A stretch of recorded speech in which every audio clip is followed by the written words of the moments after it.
conexiones de audio, a diferencia de un teléfono de mano acá en este lado.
La Municipalidad de Providencia y su Fundación Cultural les dan la más cordial bienvenida al Teatro Oriente, Monumento Nacional.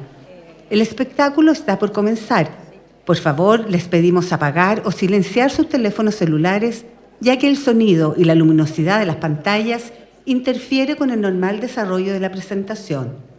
Está prohibido grabar y sacar fotografías e ingerir líquidos o alimentos dentro del teatro.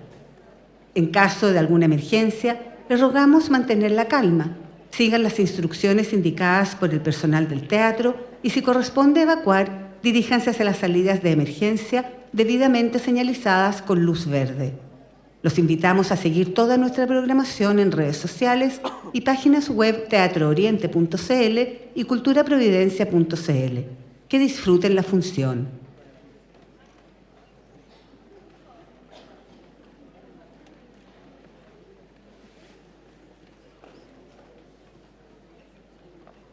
Esta tarde, entonces, recibimos a la mundialmente exitosa escritora, Premio Nacional de Literatura, Isabel Allende, quien nos presentará su más reciente novela, Mi nombre es Emilia del Valle. Gracias a una alianza entre Editorial Penguin Random House y la Fundación Cultural de Providencia, asistimos al regreso de Isabel Allende, la escritora viva en español más leída del mundo, en una interesante conversación con el destacado intelectual, columnista y rector de la Universidad Diego Portales, Carlos Peña. Saludamos esta tarde al alcalde de Providencia, Jaime Belolio, a la alcaldesa de Melipilla, Paula Gárate, a la concejala María Antonieta Sá, al director ejecutivo de la Fundación Cultural, Jorge Andrés González, a la integrante de nuestro directorio, Isabel Caguas, al director general de Penguin Random House, Sebastián Rodríguez Peña. A continuación, y para un especial saludo, recibamos al presidente del directorio de nuestra Fundación Cultural y alcalde de Providencia, Jaime Belolio Avaria.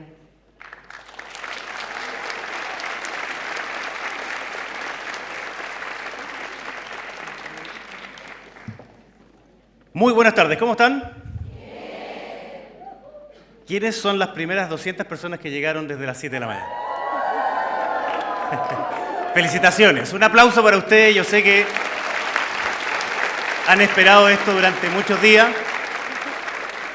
Tuve la oportunidad de estar con Isabel Allende, el honor de estar con ella hace muy pocos minutos atrás y le conté que habían 200 personas que habían llegado acá desde las 7 de la mañana, así que también estaba ansiosa de poder estar con ustedes.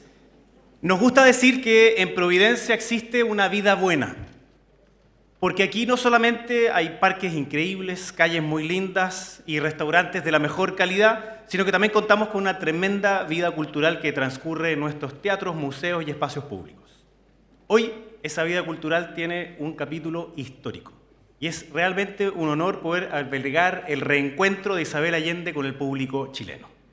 A 6 años del lanzamiento de Largo Pétalo del Mar, estamos muy felices de recibirla aquí en el Teatro Oriente con su nuevo título, Mi nombre es Emilia del Valle. Así que démosle primero un gran aplauso a nuestra gran autora.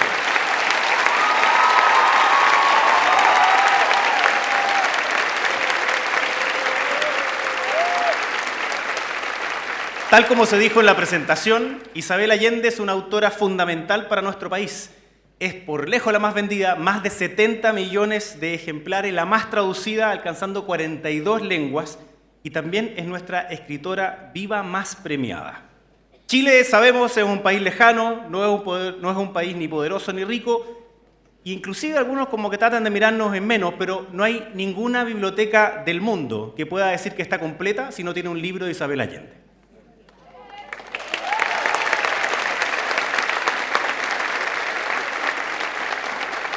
Pero no solo eso, y el día de ayer me tocó hacer una ceremonia muy bonita con estudiantes de nuestros liceos públicos que aprendieron a leer ya en primero básico. Algo que debiese ser obligatorio, algo que debiese ser lo común, lamentablemente no lo es. Ayer me tocó entregarle a 60 de nuestros niños y niñas de primero básico su diploma porque son lectores pro y queremos que hoy día el 96% de nuestros niños en nuestras escuelas aprendan a leer en primero básico. La meta, aquí está la directora de educación, así que se lo voy a volver a decir, la meta para este año, próximo año es 100%.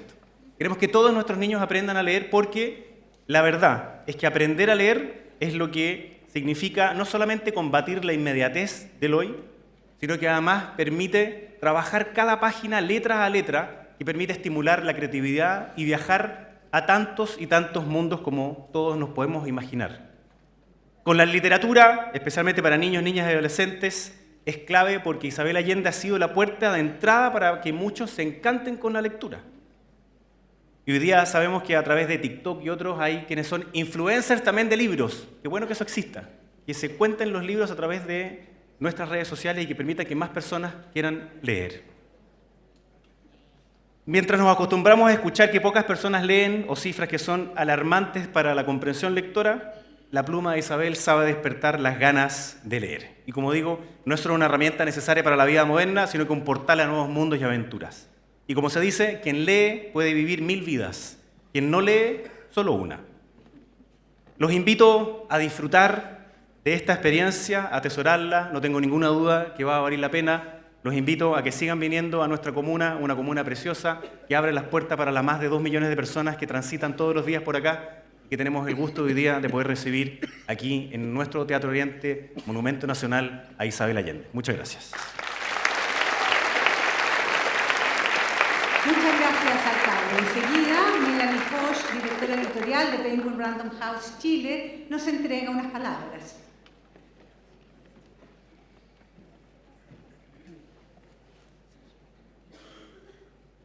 Muy buenas tardes a todos y todas. En nombre de la editorial, los saludo a las autoridades presentes, amigos y amigas.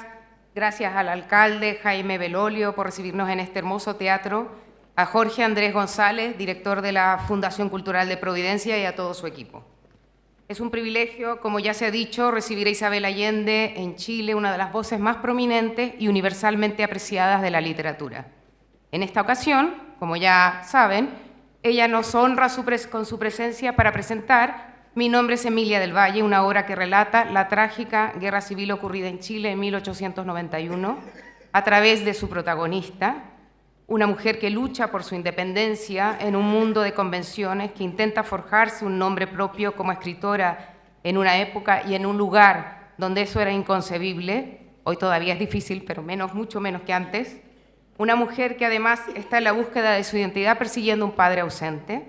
Todo esto lleva a Emilia del Valle a convertirse en reportera de guerra en el fil del mundo, lo cual permite a la autora desplegar su conocido talento para contar esta historia. Hablar de Isabel Allende es hablar de una literatura extraordinaria, marcada por la fuerza de la narrativa, la memoria y la historia.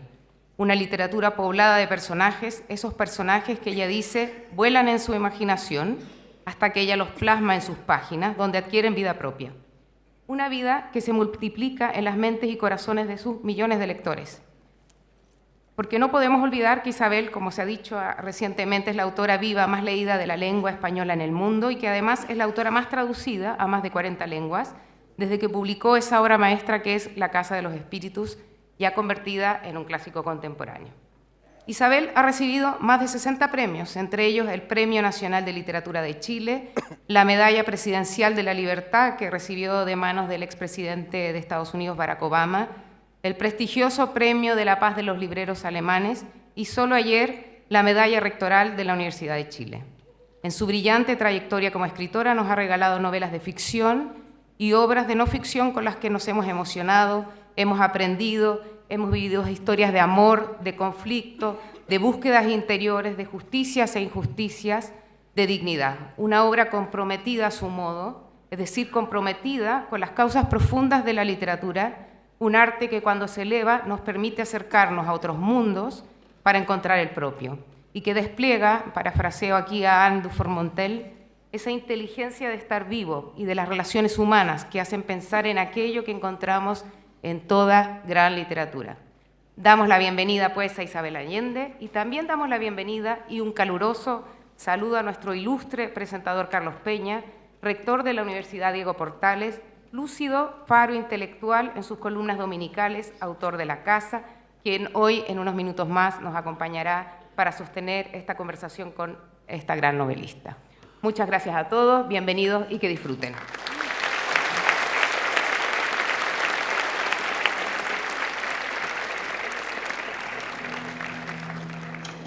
Parte de la base de no subestimar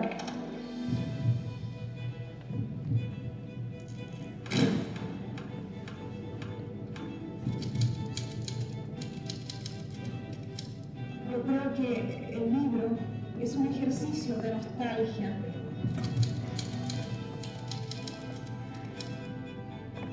También en la literatura como en el periodismo se trabaja con palabras, se trabaja con realidades, con ideas.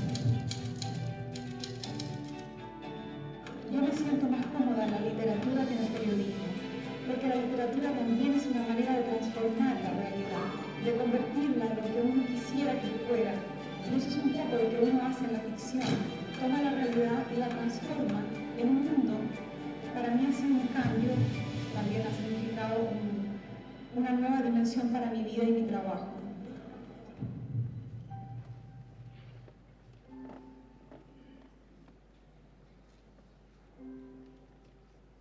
Bien, sin más preámbulos, damos la bienvenida al escenario a Isabel Allende y Carlos Peña. Un gran aplauso.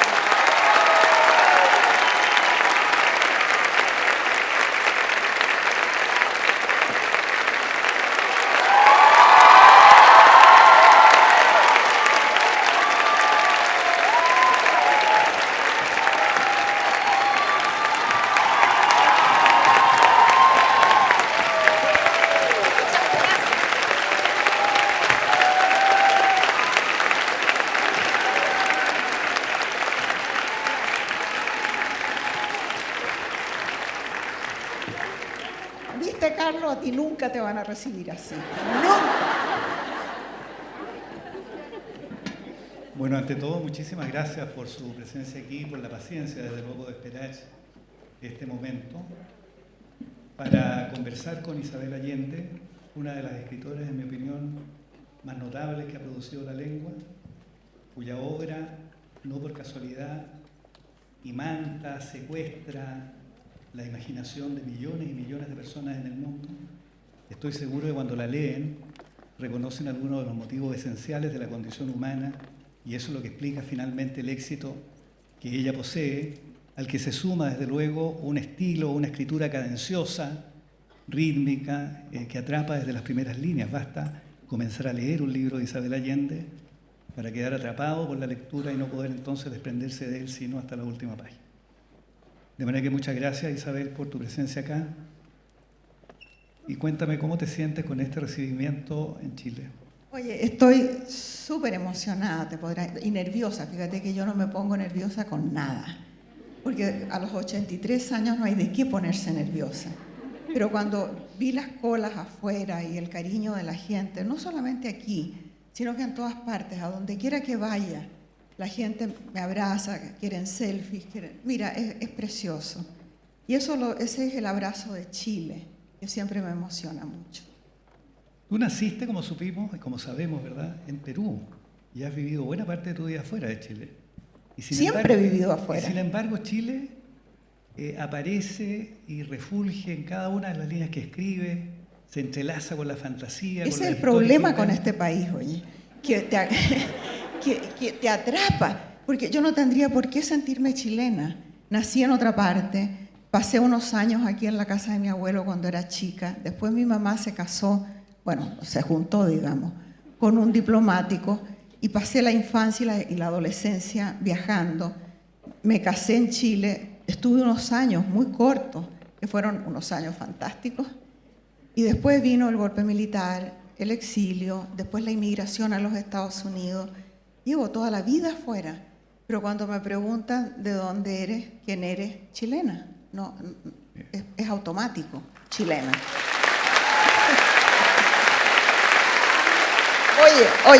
Oigan, nada de aplauso, porque vamos a conversar y si van a estar interrumpiendo con el aplauso, este señor se pone muy nervioso. Así que, por favor, nada de aplauso. Y a propósito de Chile, del golpe y del exilio, yo veo algo de eso en esta novela, ¿verdad? Porque la novela trata, entrelazándola con la vida de Emilia del Valle, de la Guerra Civil del 91. Una de esas fracturas sociales y políticas de la sociedad chilena dramáticas que tú relatas con un dramatismo también muy fulgurante, muy flagrante.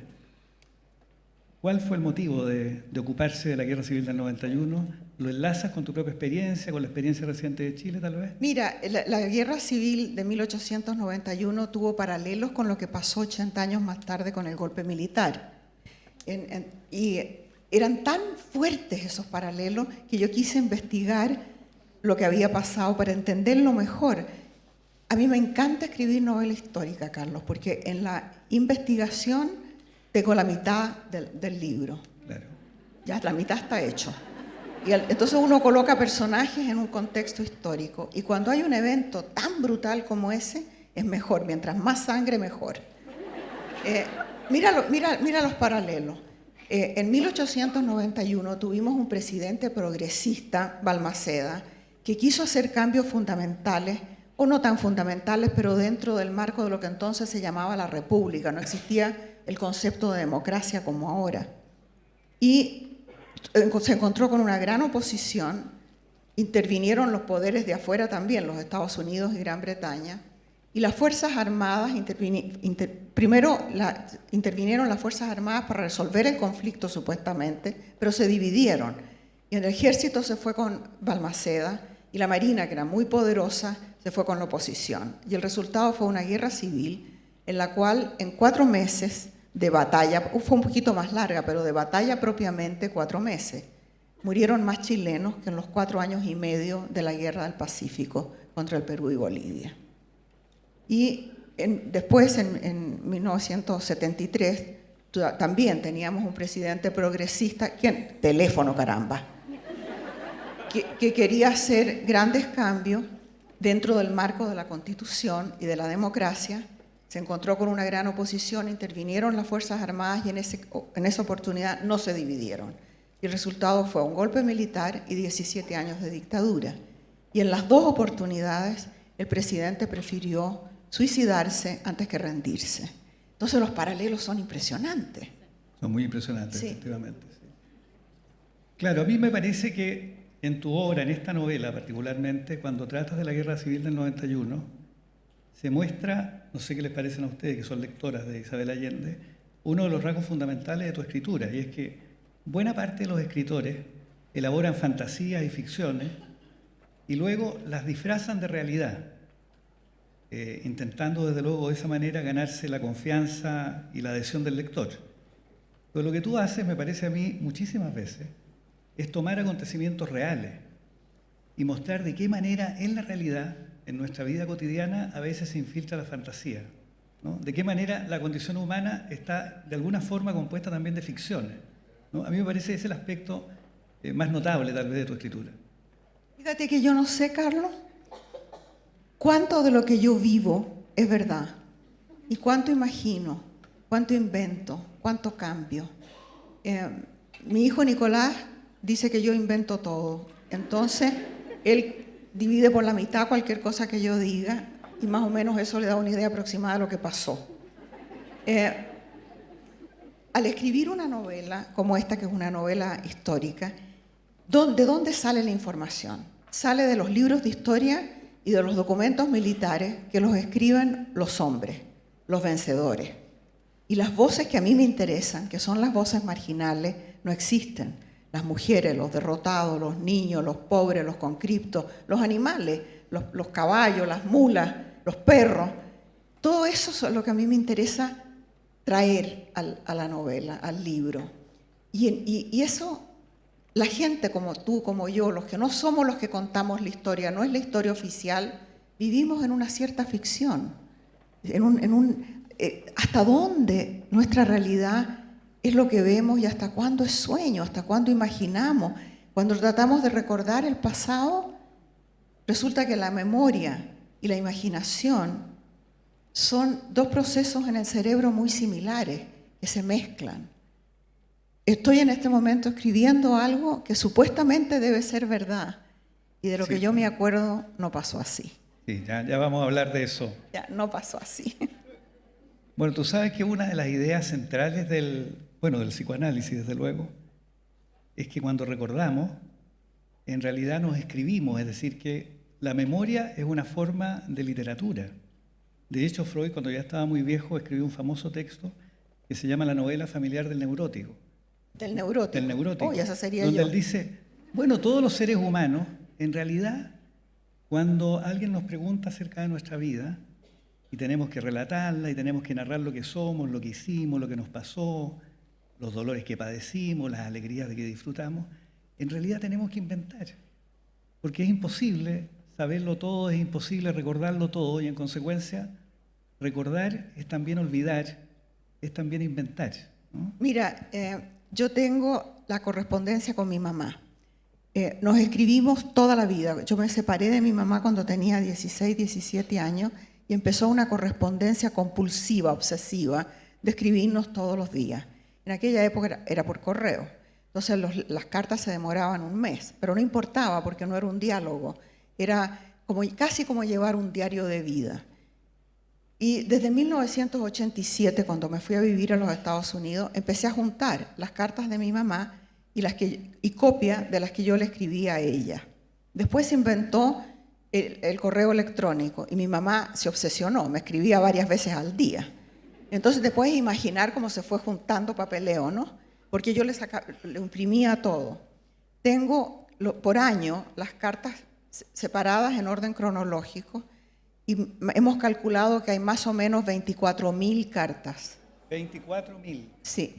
Ahora, la mayor parte de esa correspondencia no tiene ninguna importancia, no significa nada. Pero también están los acontecimientos históricos. Mi mamá es testigo de un siglo, murió de 98 años. Y eso también está en las cartas. Pero a mí la sorpresa que me he llevado es que he olvidado casi todo mi pasado, menos los amantes. Algunos, no todos. Pero yo creo que lo recuerdo así, y resulta que no pasó así, pasó de otra manera. Y lo veo en las cartas, que fueron escritas con la frescura del momento, del día. Entonces lo veo ahí y me doy cuenta que yo me inventé una realidad para poder vivir con ella. Claro. Inventé muchos más amantes de los que en verdad tuve, para empezar.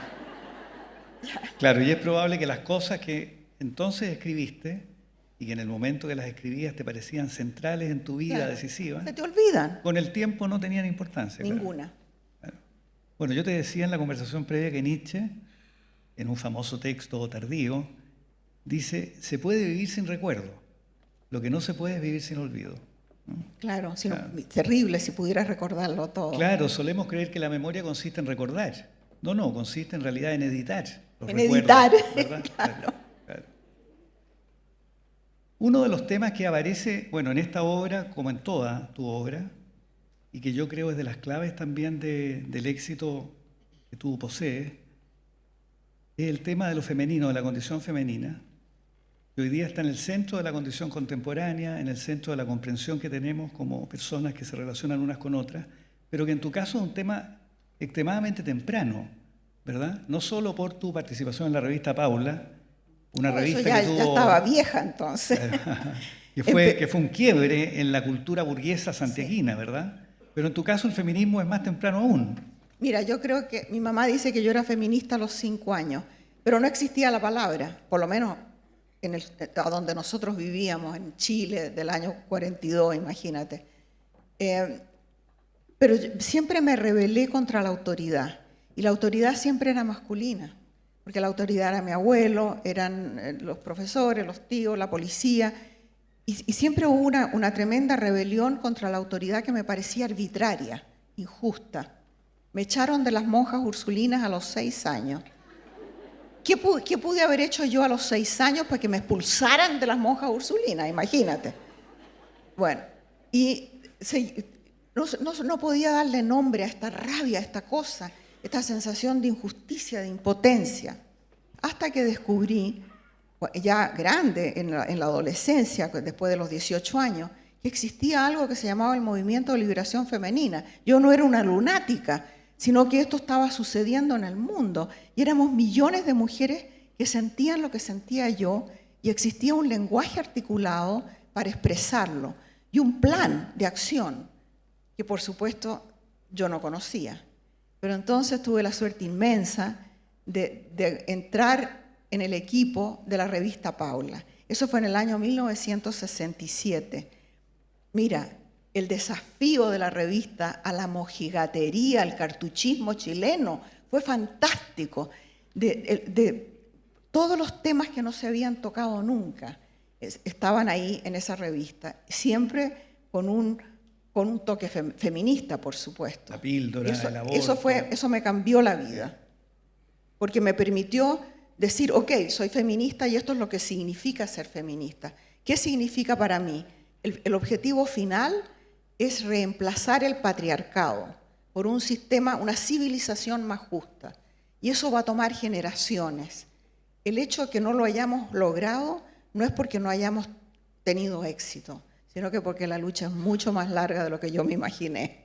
Pero desde la época en que tú comenzaste a escribir como periodista en la revista Paula, remeciendo las convenciones, ¿verdad?, de los lectores de esa revista, que era una audiencia burguesa, predominantemente santiaguina, de altos ingresos, buena parte de ella.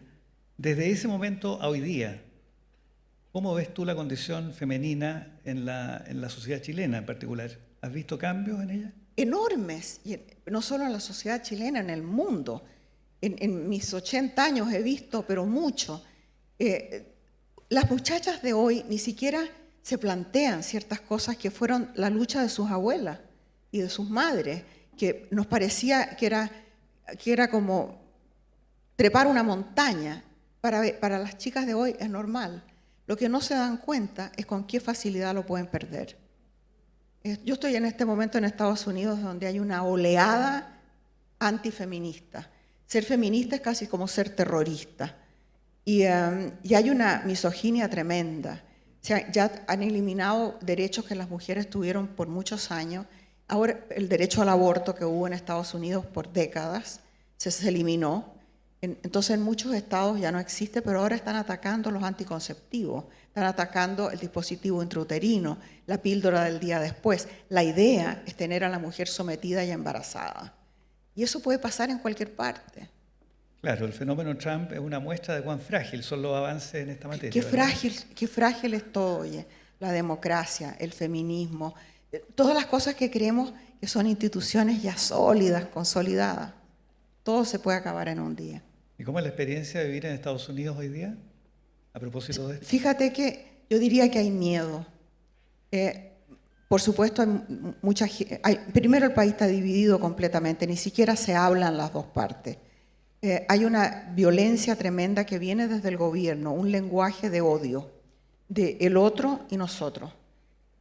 Y ahora, recientemente, hay una incorporación de la religión a este movimiento político. Entonces eso lo hace incluso más grave, porque hay un fanatismo político teñido de una cosa evangélica, mesiánica, los elegidos de Dios, los otros son el infierno, los que se van a condenar. Todo eso es muy peligroso y yo lo estoy viendo. Y como latina en los Estados Unidos, veo lo que está sucediendo con la gente latina. La Corte Suprema dio permiso para que se pudiera detener a la gente en la calle por su aspecto. Eso estaba prohibido antes. Entonces hoy una persona que parece un jardinero latino, mexicano, salvadoreño, lo pueden detener por cómo se ve, no porque haya cometido algo. Y entonces si no tiene papeles lo arrestan. Hay una sensación de miedo, francamente. Ahora, yo tengo una fundación que trabaja con inmigrantes y refugiados en la frontera. Está todo eso en peligro y muchas de esas organizaciones ya han cerrado. ¿Cómo explicas tú este fenómeno, tú que conoces bien Estados Unidos? Yo no lo conozco tan bien, he vivido ahí mucho tiempo, pero Estados Unidos es un país muy complejo, porque son como tribus, son naciones dentro de la gran nación del mismo territorio. Cuando yo llegué a Estados Unidos hace como 40 años, le dije al que entonces llegó a ser mi marido, oye, este es un país muy fascista. Y me dijo, pero por Dios, ¿qué estás hablando? Esta es la cuna de la democracia. Sí, pues la cuna de la democracia, pero muy superficial, es como una costra. Por debajo están todas estas fuerzas que son muy conservadoras, la gente está armada hasta los dientes, hay muchos más armas en los Estados Unidos que habitantes. Y en muchos estados puedes andar con las armas a la vista. Claro. Puedes ir a la iglesia con un arma, al colegio armado. Entonces, hay una cosa de peligro latente que Trump, con mucha habilidad, ha capitalizado, que es la rabia colectiva. Y es la rabia por la diferencias tremendas que hay de ingresos y de oportunidades. Fíjate que todas las revoluciones, Carlos, no empiezan por la pobreza, empiezan por la injusticia, por la desigualdad. En el libro, Mi nombre es Emilia del Valle, aparece la religión. Lo acabas de mencionar también. Ni me acuerdo, será la católica. Sí. Pero aparece tangencialmente. Emilia del Valle es una novicia que es víctima, porque en realidad no es partícipe, es víctima de una pasión fugaz, ¿verdad? Un adinerado que la embaraza. La seduce. A la madre, a Molly Watch, la madre de Emilia del Valle. Y allí la religión, claro, la religión católica o la religión aparece como una especie de sombra que arroja, que limita, que ensombrece la vida. ¿Tú lo ves así? No, yo creo que la religión para la mayor parte de la gente es un consuelo, es un apoyo y además crea comunidad y crea ciertas normas y reglas por las cuales uno tiene que dirigir la vida. Yo que no tengo religión me las tengo que inventar y tengo que tener adentro de la cabeza una voz que me llama a la conciencia constantemente, ya que no tengo esas reglas exteriores. Yo no estoy en contra de la religión, estoy en contra de los que ejercen el poder en la religión, que son todos hombres, en todas partes. Fíjate que a mí me invitaron a una reunión de líderes religiosos en la abadía de Melk, en Austria. Me llevaron en un helicóptero, llegué a María vomitando, y me sentaron al lado del Dalai Lama. Y estos líderes religiosos eran todos hombres. A mí me invitaron porque se equivocó la secretaria. De verdad, o sea, porque qué otra razón habría para que yo estuviera ahí, ¿no? Y tanto que yo dije, ¿cómo es posible que el 51% de la humanidad sean mujeres y aquí no haya una sola líder religiosa mujer? Que existen? Hay rabinas, hay mujeres en la iglesia presbiteriana y en otras que ejercen como pastoras, ¿ves? Pero no había ni una. Los que había todos eran hombres. Entonces, desde tiempos inmemoriales, el patriarcado se ha sostenido en parte por la religión. En todas las religiones son iguales. Los musulmanes, los judíos, nosotros los católicos, todos. Entonces eso me da rabia, pues, y no puedo pertenecer a un club que me trata mal. ¿Y la familia es también una reproductora del patriarcado, en tu opinión? Yo creo que la familia cada vez menos es reproductora, como dices tú, del patriarcado, pero las madres somos culpables de educar a los hijos. Fíjate que yo creía, cuando yo era joven, que si las mamás nos poníamos de acuerdo, íbamos a acabar con el patriarcado en una generación, porque íbamos a criar chiquillos como mi hijo Nicolás, y no como ustedes, los machos que hay aquí sueltos. Y se podría hacer, o sea, pero fíjate que las madres también hemos sido educadas en ese sistema. Entonces nos cuesta mucho verlo, ver cómo estamos educando a los hombres para ser servidos y a las mujeres para servir. Oye, ya me estoy poniendo a predicar, Carlos. Páramela, No, páramela, por favor. Pero, Empiezo a embalar y ya. Mi mamá tenía terror. Cuando yo venía de visita a Chile, decía, mijita, no vaya a salir en la televisión hablando del aborto.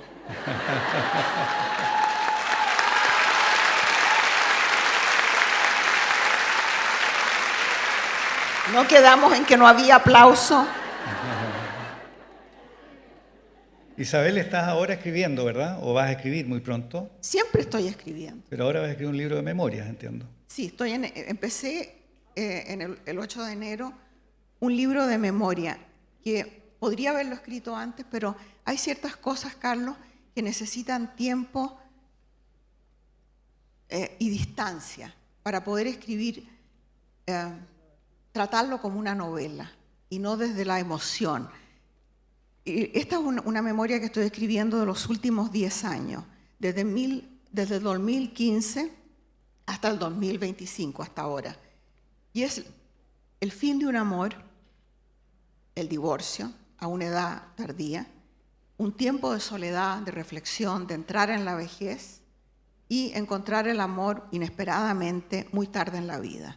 Ahora, esta historia es una lata, te podrás imaginar, un divorcio, se quedó sola la señora y se volvió a casar. ¿Cuál es el chiste? Bueno, es la edad. Que todo esto pasa a una edad en que la mayor parte de la gente está jugando bingo. Y yo me estoy acicalando para seducir a un anciano. Te puedes imaginar que...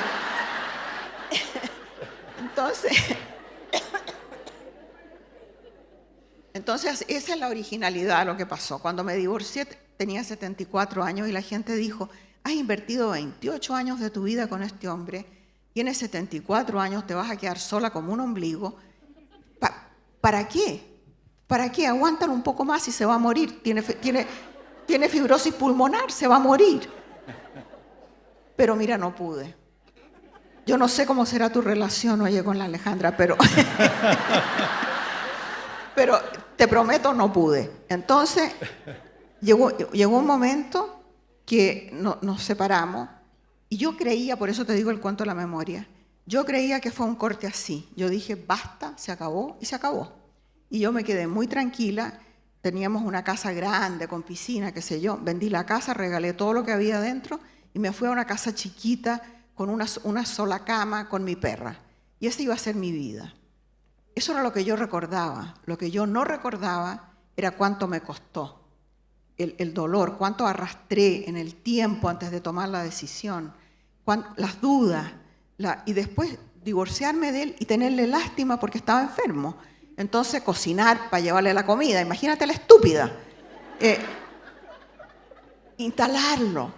Bueno, pero pasaron un montón de cosas que después me di cuenta lo idiota que yo había sido. O sea, cuando revisas los vestigios de esa relación, te das cuenta que cuando lo viviste no lo advertías. No lo vi, pero se lo estaba escribiendo a mi mamá día a día y no lo veía.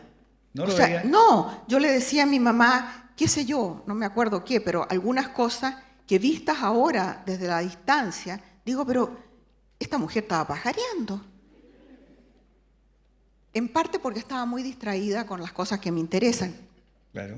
Él no me interesaba tanto. Me interesa la escritura, me interesa la vida, me interesan otras cosas.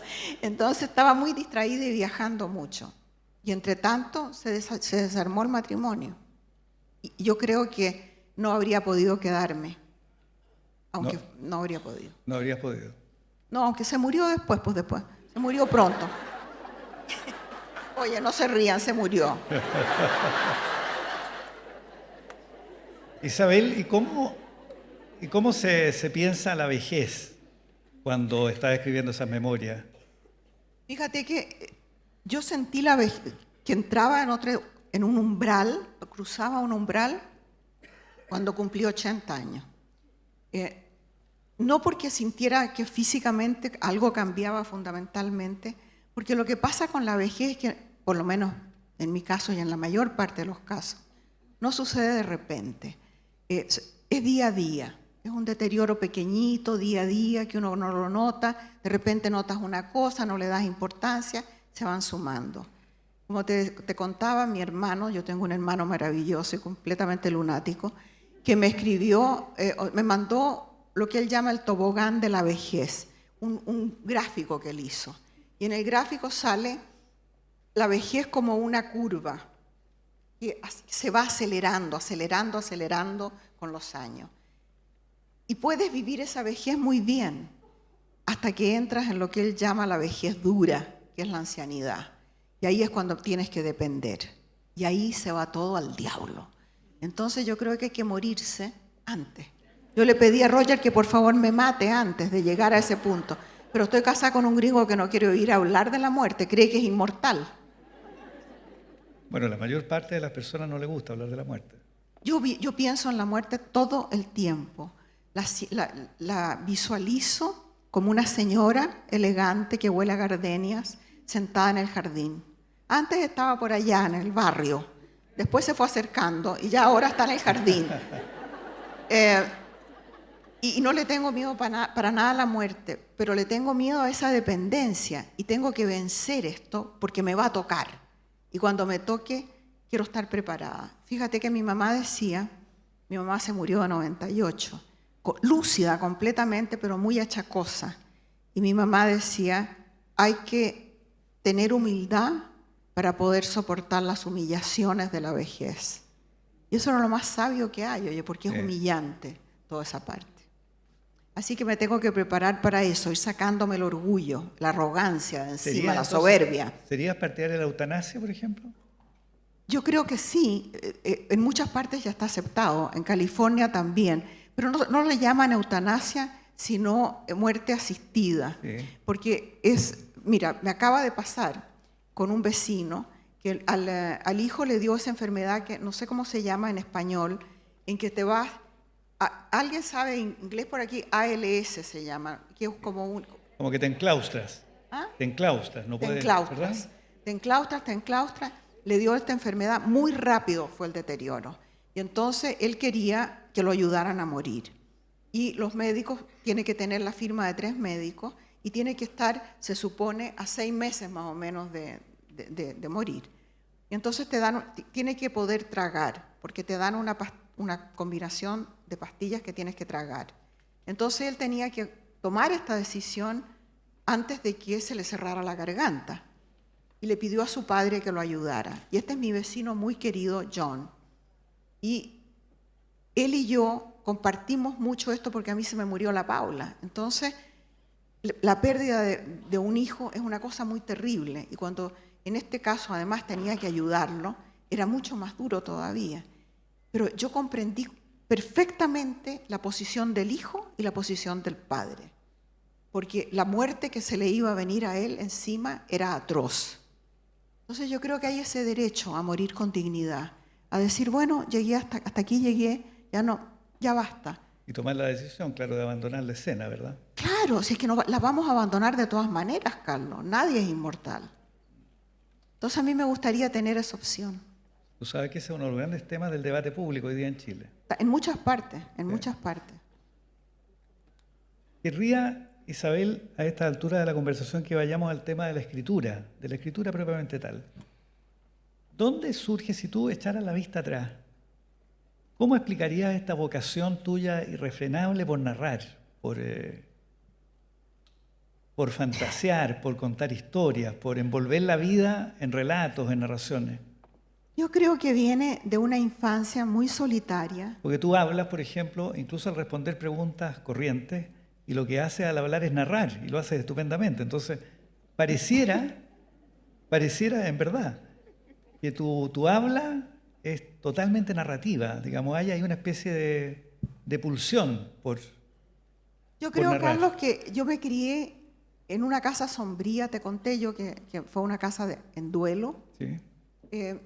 Mi abuela se murió y mi abuelo se vistió de negro de pies a cabeza, corbata, todo negro, y pintó los muebles de la casa negro. No había música, ni flores, ni postre, ni fiesta. Era una casa en duelo. Y mi abuelo casi no pasaba en la casa porque comía en el Club de la Unión. Bueno, entonces la casa era triste y mal tenida, diría yo. Todo era como feo y triste. Y eran puros hombres. Mi mamá, yo y las empleadas de la casa, que para mí esa era mi vida, el patio de atrás, la cocina, esa era mi vida.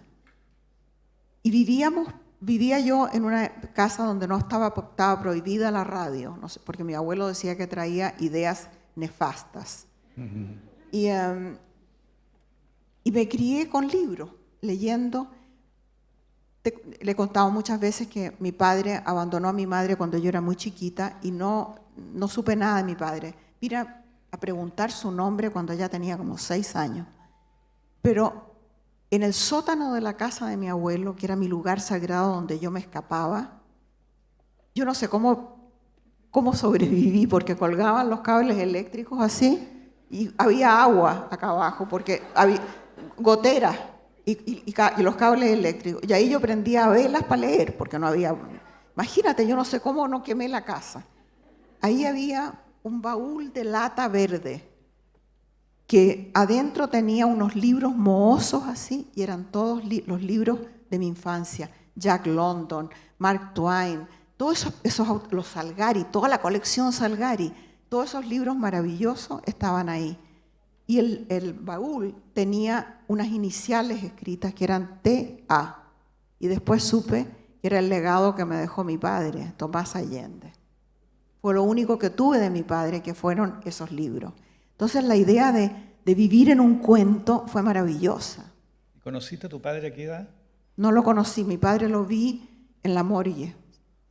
Se murió de un ataque al corazón en la calle y me llamaron para identificar un cadáver que no pude identificar porque nunca había visto ni siquiera una fotografía, nada. Y después llegó el tío Ramón, mi padrastro, y me dijo, ese era tu papá. Pero no tuve ninguna relación con él. ¿Y qué relato familiar te daban respecto de tu padre? No preguntábamos porque a mi mamá le daba jaqueca. Era de estos secretos familiares que... Ni secreto tampoco, era como que no se preguntaba nomás. Como que estaba... Te prometo que no me acuerdo de haber preguntado. Seguramente pregunté, pero no me acuerdo. Es interesante porque en esta novela, ¿verdad? Emilia del Valle viaja a Chile y En busca de su padre. Y a propósito de reportear la guerra civil, claro, en busca de su padre, ¿no? Mira, fíjate que ahí hay una escena en el libro. La mamá de Emilia fue seducida por este aristócrata chileno que venía de paso. Siendo ella novicia, ¿verdad? Molly Walsh. Era novicia y no se pudo meter a monja porque se quedó embarazada. Y entonces, ahora, ¿de dónde salió la monja? No tengo idea, Carlos. Esos personajes que aparecen. Y la madre queda con un rencor, un reconcomio tremendo. Entonces, cuando la hija anuncia que se va a ir a cubrir la guerra civil en Chile, la madre manda una carta para el seductor, en que le hace todos los reproches del mundo y le exige que le dé a esa hija lo que le corresponde en herencia. Ella cree que hay una herencia, pero el tipo está quebrado, no tiene un peso, puras deudas.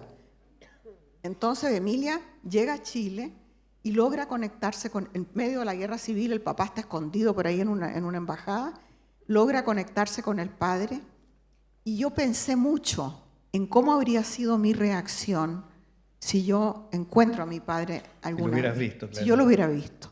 Mi padre puso como condición para darle la nulidad matrimonial a mi mamá no tener que volver a ver a los hijos. Entonces, si él nunca quiso vernos, ¿por qué iba yo a buscarlo? Nunca lo busqué. ¿Qué habría hecho yo si me encuentro con él? ¿Habría tenido ese reconcomio de la monja esta? ¿Habría llegado con el odio? Depende. Si me hubiera encontrado como se encuentra Emilia, con un hombre viejo, no, ni siquiera viejo, un hombre enfermo, que además está cargado de culpa, porque siente que su vida ha sido un fracaso, que no deja nada, que no hizo nada por nadie, que lo único que hizo fue tratar de pasarlo bien, y al final no le quedó nada. Si yo me encuentro con una persona así, creo que sentiría una tremenda compasión. Y entonces eso es lo que le pasa a Emilia, que siente que ¿para qué cargar con este odio, con esta tontera? Y no le entrega la carta y establece una relación con él. Y pienso que tal vez eso es lo que habría hecho yo, dependiendo de él, claro. Ahora, si es un viejo arrogante, no. Es interesante eso, fíjate, porque en la literatura en general sobran los escritores en cuyo origen de la vocación de escribir está la relación con el padre. El caso clásico es Vargas Llosa, por ejemplo, ¿no? También el caso de José Donoso en Chile, que tuvo una relación más bien conflictiva, rival con su padre. Y en tu caso la pérdida del padre, o más bien, en la existencia pero tuve de al un padre, tío Ramón, o sea, yo tuve un claro. padrastro fantástico. Te voy a decir que al principio lo odiaba, me parecía que era feo como un sapo, que era horroroso. Además le tenía unos celos paridos porque yo quería a mi mamá para mí, pero lo odié como 10 años. Fíjate que planeaba muertes lentas para el tío Ramón. Y después en la vida yo le he dicho, ¿te acuerdas, tío Ramón, cuando yo planeaba tu muerte lenta? ¿De qué estás hablando? Me decía, tú eras una niña ideal, siempre fuiste muy cariñosa conmigo. El tío Ramón tenía un problema con la memoria. Él recordaba solo lo bueno, no recordaba nada de lo malo. Pero después nació la Paula, y ellos eran embajadores en Ginebra. Y yo fui con la Paulita, que tenía ni siquiera 2 años, pero era como una persona adulta en miniatura, como un súper enano. Y comía perfectamente en la mesa, era muy limpia, los pañales se los quitamos muy temprano porque ella hacía así con la falda cuando tenía que ir al baño. Y el tío Ramón se enamoró de la Paula. Y yo vi de él una ternura, un humor, una cosa sentimental que nunca la tuve yo, por supuesto, pero se la dio a la Paula. Y ahí me conquistó. Y empezó una relación con él de amistad profunda. Yo hice cada huevada en la vida y siempre el tío Ramón estaba ahí incondicional. Nunca me juzgó, nunca me pidió cuentas de nada, siempre ayudar. Ahora es notorio, sin embargo, que no lo nombraste como padre, le decías tío. Nunca le dije, nunca, ninguno de mis hermanos tampoco es. Siempre fue el tío Ramón, en parte porque en este país, cuando hay una persona de otra generación que se acerca a la familia, siempre es un tío o una tía. Incluso sí. la maestra de la escuela es la tía. Entonces, supongo que mi mamá tenía muchos pololos porque era preciosa y nos presentaba a los pololos como el tío este, el tío el otro, y se quedó con el tío Ramón. No se lo cambiamos más. Ya, o sea, el origen de tu vocación de escribir, por narrar, tiene que ver con esa experiencia de la infancia. Tiene que ver con la soledad y la tristeza y el miedo de la infancia. El miedo de que a mi mamá le pasara algo y ir a parar a un orfelinato. No sé por qué me imaginaba eso, de tanto leer a Dickens, supongo. Esa idea de que mi mamá era la única seguridad que había y que mi mamá era muy frágil. Estaba siempre enferma, no tenía plata, no tenía ningún poder de ninguna clase. Entonces, con esa vulnerabilidad de mi mamá, era lo único seguro que yo tenía. Entonces, creo que de ahí, de la lectura y sale la imaginación. O será genético, digo yo, porque, mira, de la familia de mi abuelo, nada, eran todos unos vascos terribles, pero la familia de mi abuela eran mágicos. Entonces, yo supongo que de ahí algo heredé. Ahora es probable que la gente lea novelas también por eso, ¿no? Buscando seguridad en un mundo más incierto, escapando a veces de las amarguras cotidianas, huyendo de la soledad. Yo creo que la literatura nos acerca, nos conecta. Muchas veces me llegan, pero todo el tiempo, cartas de la gente que dice, o sea, los correos de la gente que dice, esta es mi familia, si esto a mí me pasó, esto es igual a lo que le pasó a la fulana. Claro. O sea, esa conexión, el saber que uno no está solo y que lo que a uno le pasa no es único, no es único. Claro, suele creerse que la gran literatura es aquella que es capaz como de sumirnos en ensoñaciones, en permitirnos escapar de una realidad más bien áspera de la que queremos huir. Pero la verdad es que la buena literatura, como es el caso de la tuya, tiene la virtud que logra apelar a aspectos esenciales de la condición humana. Por eso los lectores, cuando leen, se reconocen en ella. Se reconocen. Claro. Es que yo escribo sobre eso, escribo sobre relaciones humanas y emociones, que son universales. Todos sentimos lo mismo. Todos tenemos miedo de la misma manera, amamos de la misma manera.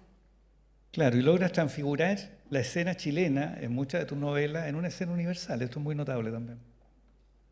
Bueno, imagínate lo que logró García Márquez con Macondo. Hay gente que cree que existe Macondo. Sí. Y que y hay gente que cree que toda esa gente existió, todos los buen días existieron. Así es de poderosa la ficción. ¿Y cuál es lo que hizo García Márquez, que convirtió Macondo en la aldea universal? Sí. Todos somos de Macondo.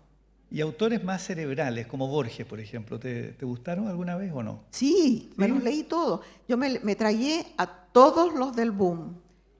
Y no había una sola mujer en el boom. Todos hombres y la mitad de ellos con bigote. Eso es verdad. Eso es cierto. ¿Cierto? Y de los autores del boom, ¿cuál rescataría? Dejemos al margen a García Márquez. ¿Cuál rescataría? Mira, ¿Cuál retendría? Hubo muchos. Es que fue una combinación. Era un coro de voces muy diferentes que narraron América Latina para el mundo y para nosotros los latinoamericanos. Eran un coro armonioso dentro de la diversidad que había. El otro día estaba leyendo a Juan Rulfo, que escribió 2 libritos minúsculos, unas pocas páginas, y cambió todo. O sea, el poder de eso cuando escribe. ¿Cómo se llamaba el pueblo de Comala? El pueblo de Comala. Habitado por los muertos. O sea, ya eso entra el realismo mágico, pero una oleada. A mí todos estos autores me fascinaron por diferentes razones. ¿Y Cortázar, por ejemplo? ¿Cortázar Claro, es un autor? te iba a mencionar a Cortázar. Sí, sí. Claro, Cortázar con esa cosa también urbana y fantástica Sí, de él, claro. buenísima. Y también José Donoso, que fíjate que cuando leí El obsceno pájaro de la noche, lo terminé y lo volví a empezar en la primera página. Me impresionó de una manera tremenda. ¿Qué te impresionó del obsceno pájaro de la noche? La oscuridad, esa cosa retorcida, oscura. Era como una Claro, como este un sujeto purgatorio. deforme, sí. Ay, era un purgatorio, era una cosa, pero descrita de una manera magistral. ¿Cómo sería que le escribí una carta, no me acuerdo lo que le decía en la carta, y no sabía dónde mandarla? Entonces puse en el sobre José Donoso, autor del obsceno pájaro de la noche, España, imagínate, y lo mandé por correo. ¿Y le habrá llegado? Le llegó. ¿Le llegó? Le llegó a Sitges el día de su cumpleaños. Y me contestó. ¿Qué te decía? Que ni me acuerdo, pero tengo la carta por ahí. Pero se estableció una pequeña relación. No puedo decir que tuve una amistad con José Donoso, pero sí un intercambio epistolar y una admiración tremenda por el tipo, por la escritura. El tipo no tanto, pero la escritura. Sí. No, ¿Casa un de campo? atormentado tremendo. ¿Casa de campo, por ejemplo, te gustó? ¿La de Donoso? Me gustó La casa de campo, pero como te digo, la impresión más grande fue esa novela Fue El obsceno pájaro de la tan noche. oscura. ¿Y no Coronación, por ejemplo? No, Coronación era una lata. Una lata total. Esa novela de viejas en una casa Las derruida. viejas atroces. Sí. En una casa en Providencia, alcalde, además. En Providencia, sí. Sí. Eso no te gustó nada. Todo me gustaba, o sea, yo leí, era muy indiscriminada, ¿cómo se diría la palabra? Indiscriminada, era una lectora Claro, leía lo que me cayera en las manos. omnívora, leías todo. Todo. Y todos los que ya eran actores tan consagrados, claro, y creo que todos me influyeron. De alguna manera, todos me influyeron.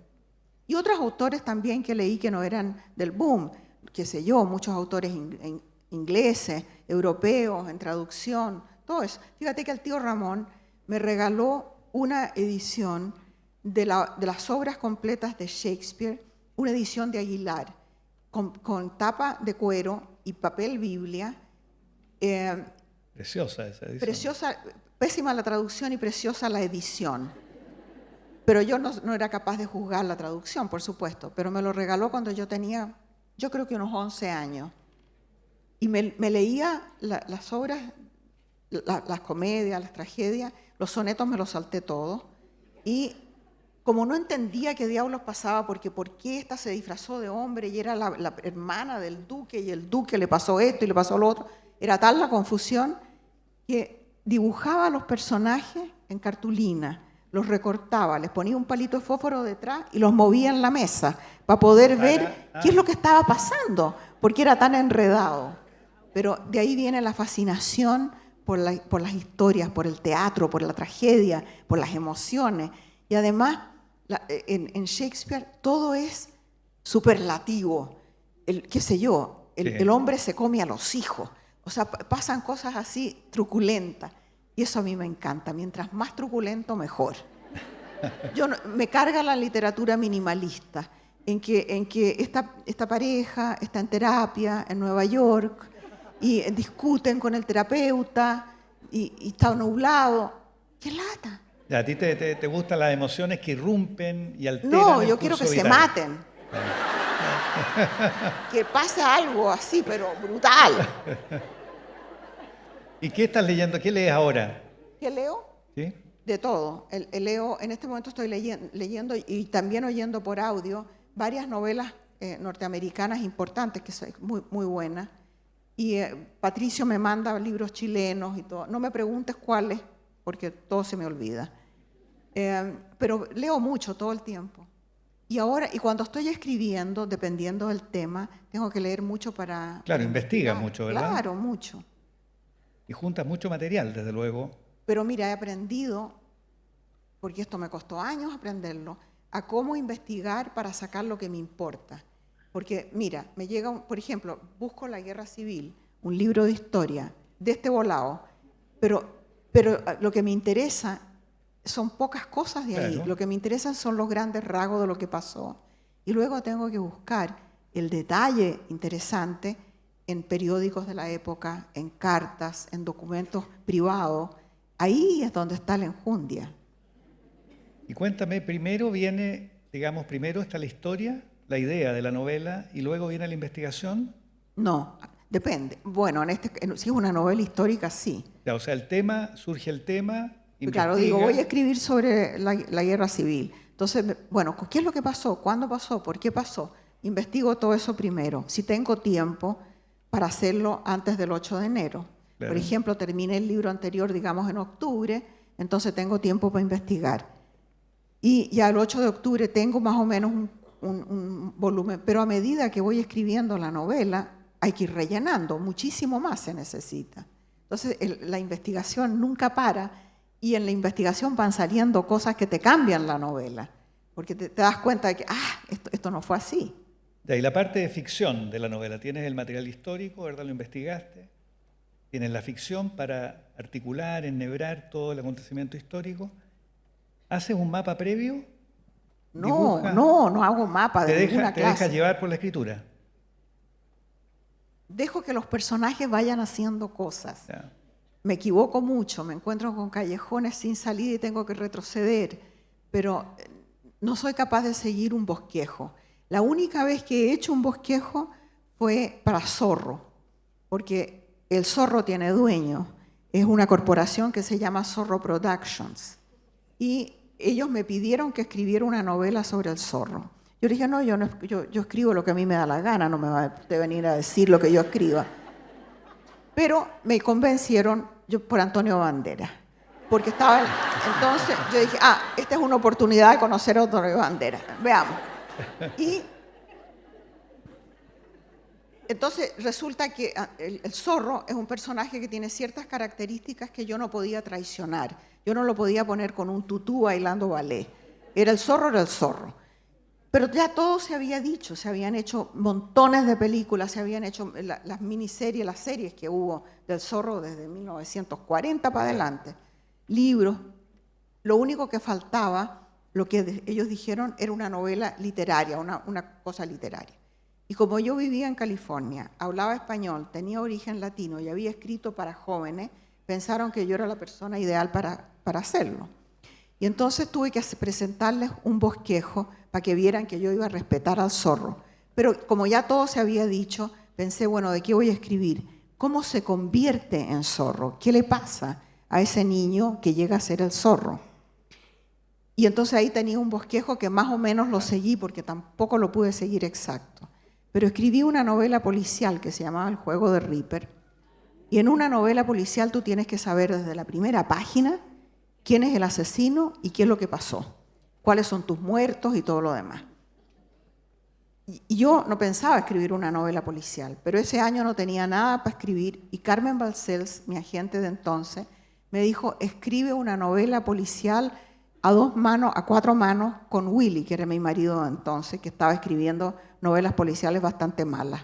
Entonces, y yo creo que lo que quería Carmen era que yo le mejorara la novela a Willy. Entonces, a él le pareció fantástico y a mí también, me pareció que era una excelente idea. Entonces, el 8 de enero, yo me levanté como siempre a las 6 de la mañana y a las 8 ya estaba sentada en mi oficina y estaba planeando qué es lo que iba a escribir. A las 11 de la mañana, Willy todavía estaba viendo las noticias en la televisión, en pijama, y me di cuenta entonces que yo iba a hacer todo el trabajo y él se iba a llevar la mitad del crédito y de la plata además. Entonces, decidí que yo la iba a escribir sola, pero no tenía ni la menor idea de qué se trataba, pero había asistido a unas conferencias para escritores de crímenes, de novelas policiales, en que lo primero que aprendí es que tiene que haber un muerto antes de la página 20. Muy temprano tiene que estar la acción para atrapar al lector. Entonces, claro, cometí un asesinato en las primeras 3 o 4 páginas. Después, ¿qué más? No tenía idea. Entonces seguí escribiendo lo que pude y después otro muerto y otro muerto. Y se fueron juntando los muertos y todos morían de manera diferente. Y por razón, no había razón, o sea, no había ninguna conexión entre un muerto y otro. Entonces, como a mitad de la novela dije, bueno, este es un asesino en serie, evidentemente. Y entonces me puse a averiguar qué es lo que hace un asesino en serie. Fíjate que son hombres, siempre blancos, y la edad es entre 27 y 35 años. Está calculado esa edad. Y son siempre blancos. Y son personas que han tenido problemas con la madre. Tú decías con el padre, con la madre. Bueno, resultó que mi asesino no tenía ningún... y además siempre usan el mismo método y siempre es la misma clase de víctima, el mismo tipo de víctima. Por ejemplo, mujeres jóvenes, digamos, o rubias, o colorinas, lo que sea. Y siempre las matan de la misma manera. Pero yo ya tenía como 15 muertos. Y todos no tenían nada que ver unos con otros. Entonces había que imaginar cómo los conecto a estas personas. Y me pasó de todo con ese libro, porque yo quería un héroe que no fuera el típico detective, el policía. Bueno, entonces pensé, bueno, que sea un veterano de guerra, un tipo traumatizado, que tiene un perro. Siempre en mis libros hay un perro, en todos mis libros, que tiene un perro de guerra, con colmillos de titanio, tan traumatizado como el amo. Y además está amputado. O sea, si lo vamos a joderlo en serio. Pero por supuesto no tenía ningún modelo para esto. Pero entonces una amiga me dijo, no, mi primo fue uno de los Navy SEALs que mataron a Osama Bin Laden y estaba en Washington. Entonces me fui con esta niña a Washington. Pasé 3 días con el Navy SEAL, que no era ni parecido a lo que yo me había imaginado. Yo me había imaginado un tipo así, sin cuello, grandote, puro músculo. Nada, era un señor como tú, más o menos. Un poco más joven, pero como tú. Que fíjate, era especialista, o sea, sabía mucho de vinos y de música clásica. Tenía manos que parecían de pianista, no de una persona que lleva armas. Así que eso ya me rompió todos los esquemas. Entonces me dediqué por 3 días a observarlo. No solo lo que me contó, sino que ese lenguaje corporal, la voz, los gestos. Bueno, y le dije que si podíamos ir a su departamento para conversar. Entonces me llevó a un departamento que yo creí que lo había alquilado para la entrevista, porque no había nada personal, ni una fotografía, ni un cuadro. Parecía que en la cocina no habían hecho ni café, jamás. Bueno, y conversamos y he aprendido como periodista que parte de la investigación es que hay que ir al baño. Entonces, sí, siempre hay que ir al baño, porque en el baño es donde guardan muchas cosas la gente. Entonces tú abres los gabinetes del baño y ahí sabes si está tomando droga, si tiene condones, esas cosas que son muy importantes. Y generalmente el baño está al lado de la pieza. Entonces tú te echas una miradita en la pieza para ver cómo son las sábanas y esas cosas, te fijas que te van dando la personalidad. Y así fue como pude crear a mi personaje. Bueno, al final de la novela, y se los voy a contar porque yo no la van a leer, así que no importa. Al final, en la escena final, mi asesino en serie tiene atrapada a la última víctima en una antigua base naval abandonada, que existe, el lugar existe y le tomamos fotografía. Y ahí está, y la tiene crucificada y la va a matar. Y llega mi amputado con su perro. Y la gente me ha reprochado, los lectores me han reprochado siempre que por qué lo maté al amputado. Era el héroe. Y en todas las novelas policiales el héroe sobrevive porque va a aparecer en otra novela. Pero yo estaba segura que nunca más iba a escribir una novela policial. Así que podía matarlo tranquilamente. Entonces me dice, ¿pero por qué lo mataste? Porque tenía que elegir entre el perro y el... ¿Qué habrían hecho ustedes? Así que esa fue mi experiencia. Y en el caso de La Casa de los Espíritus, echemos un poco la vista atrás, el proceso creativo fue distinto, ¿verdad? Ahí te dejaste llevar por los personajes. Mira, ahí fue la historia se condujo sola, digamos. Mira, fue como recordar solamente las anécdotas familiares, los personajes. Todos los personajes de La Casa de los Espíritus salen de la familia. No los tuve que inventar. Los cambié de generaciones. los elaboré, digamos. Qué sé yo, cosas del tío Marco, se las puse a Nicolás en el libro, cosas así. Pero en principio todos son personajes que conocí. De partida Clara, mi abuela. Don Javier María, a quien tú seguramente conociste, que murió, ¿verdad? El gran novelista español, decía que él escribía con brújula, sin mapa, sino que con brújula. Sabía dónde había que llegar, pero el tránsito hacia esa meta se dejaba guiar por la escritura, simplemente. Pero no fue el caso de la Casa de los Espíritus, porque yo no sabía para dónde iba. No sabía lo que estaba haciendo. Mira, una ignorancia total. No tenía idea lo que es la industria del libro. No había leído una crítica literaria en mi vida. Me encantaba leer, pero no sabía nada de literatura. Y esa libertad tremenda me permitió ir agregando anécdotas y entrelazándolas y qué sé yo, sin saber lo que estaba haciendo y sin brújula, sin saber para dónde iba tampoco. ¿Cuánto tiempo duró la escritura de ese libro, recuerdas? Mira, yo trabajaba en un colegio, administraba un colegio, un trabajo que no me calza para nada, no sé cómo no quebró el colegio. Trabajaba un turno de mañana de 7 a 12 y un turno de la tarde que era de 1 a 7. 12 horas diarias en ese lugar. Entonces llegaba a la casa, comíamos, qué sé yo, me daba una ducha y me iba a la cocina a escribir. O sea que podía escribir de noche unas cuantas horas, los fines de semana, y como era un colegio, había muchas vacaciones. Entonces eso fue una gran ayuda. Pero en un año tenía 560 páginas arriba del mesón de la cocina. En un año. En un año. ¿Y la escritura de Paula fue terapéutica? Me salvó la vida, oye, porque cuando Paula murió, llevaba un año en coma. Y ese año fue como una larga noche en que no podía distinguir un día de otro, una etapa en otra. Lo único que me acordaba es que la traje de España. Imagínate, una persona en coma en un avión comercial de United, desde España con conexión en Washington para llevarla a California. ¿Cómo lo hice? No tengo la menor idea. Pero me acordaba de ese evento y lo demás era todo lo mismo. Y cuando murió Paula, mi mamá me entregó las cartas que yo le había escrito a ella ese año y me dijo, léelas, me dijo, para que veas que la única salida de Paulita era la muerte.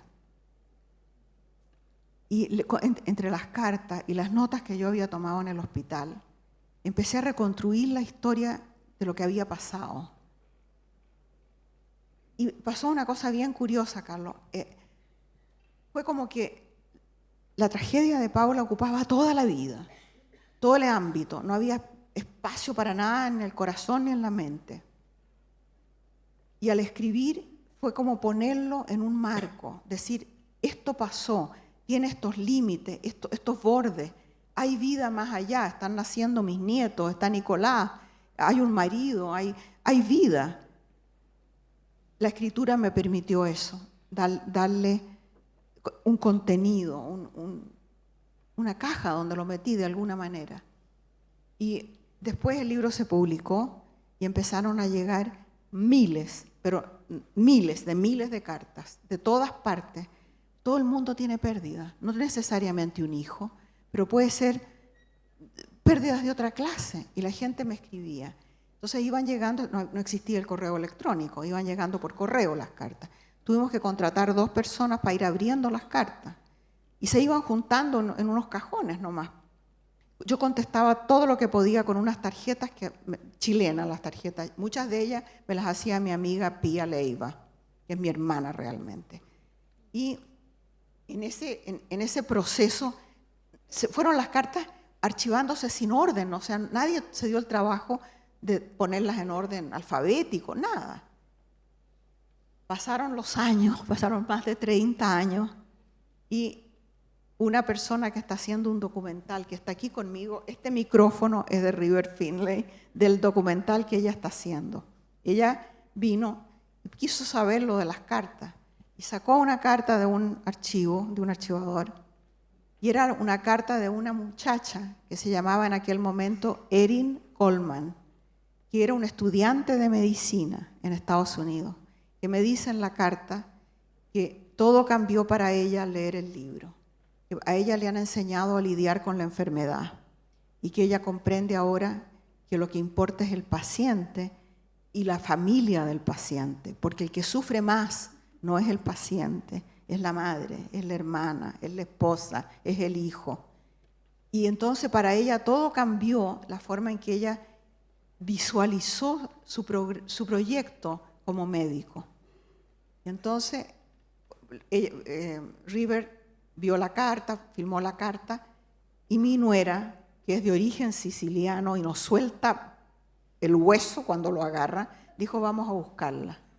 Yo le dije, pero han pasado más de 30 años, se debe haber casado, cambiado el nombre, no sabemos nada de ella.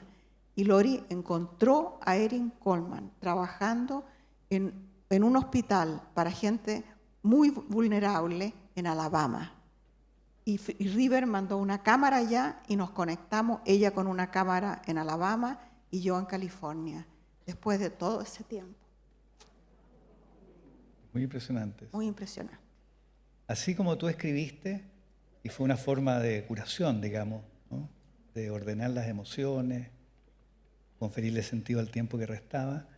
Bueno, muchas de quienes leen tus libros encuentran eso en ellos, ¿verdad? Se encuentran a sí mismos. Mira, hay gente que me dice, usted me cambió la vida. No, yo no le cambié la vida a nadie. Usted leyó lo que ya tenía adentro.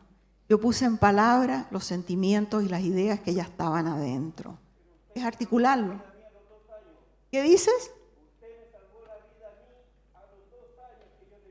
¿Cómo puede ser?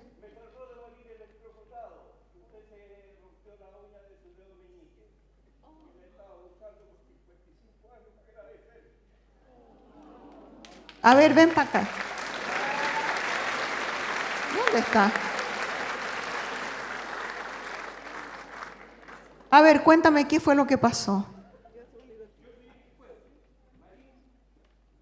Ven, que no te va, que te voy a pasar el micrófono.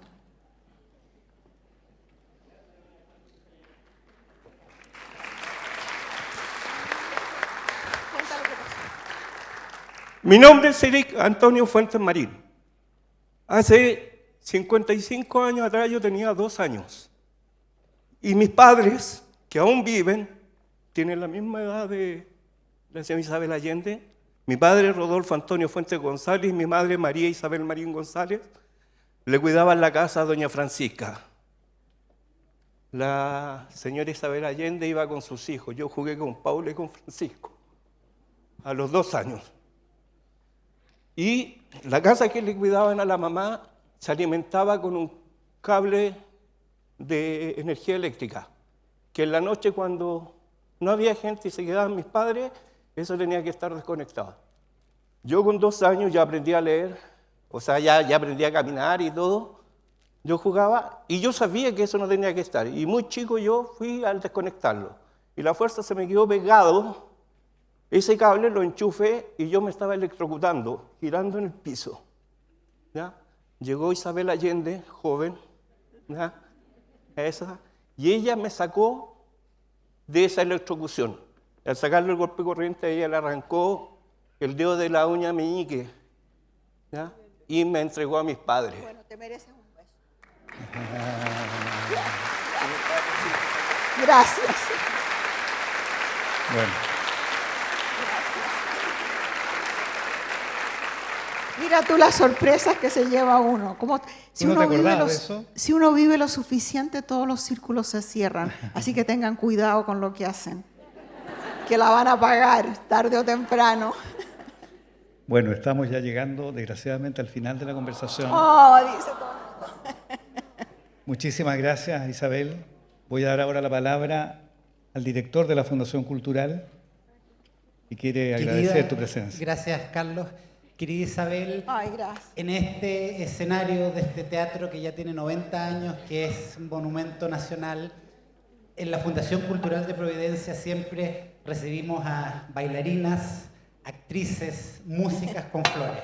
Hoy día recibimos a una gran escritora, lo cual nos llena de orgullo en Providencia, porque gracias a escritoras como tú, amigos como los de Penguin Random House, hoy día este escenario es un espacio también para la literatura y para todo este público que nos acompaña y que repleta este teatro, como digo, que hoy día también pertenece para la literatura. Y junto con eso, una sorpresa que yo creo que también va a ser para todos ustedes. Viene en este estuche un pendrive, porque tu obra, tú lo sabes, tu gran obra literaria ha llegado al cine, ahora está llegando también a las series, con lo que nos acaban de anunciar ayer, pero tú a lo mejor no te recuerdas que el año 2019 la Casa de los Espíritus llegó al ballet con una creación chilena, con música de José Luis Domínguez, coreografía de Eduardo Yedro, con el Ballet de Santiago. Y en este estuche está el pendrive con el estreno de esa obra para que tú lo tengas y lo puedas ver, porque no es menor que la obra, una obra como esta llegue al ballet, así que con mucho cariño. Gracias. Oye, y yo quiero agradecerles a todos ustedes y a cada uno con mucha emoción. Mucha emoción.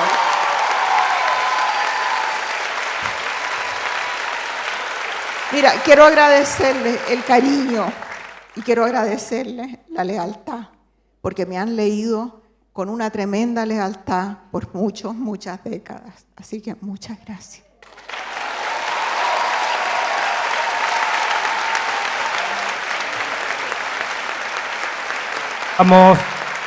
Vamos a cerrar este momento histórico pidiéndole a Isabel y a Carlos que posen para una foto. Invitamos a todo el mundo a ponerse de pie, a todo el público. Tenemos esta tradición de tomar una fotografía para la historia en este caso. Isabel, Carlos, lo invitamos a tomarse una foto, una selfie, ustedes mirando hacia acá con todo el público detrás, para guardar para siempre esta histórica visita de Isabel Allende a Chile. Todos con el libro arriba, los que lo tienen.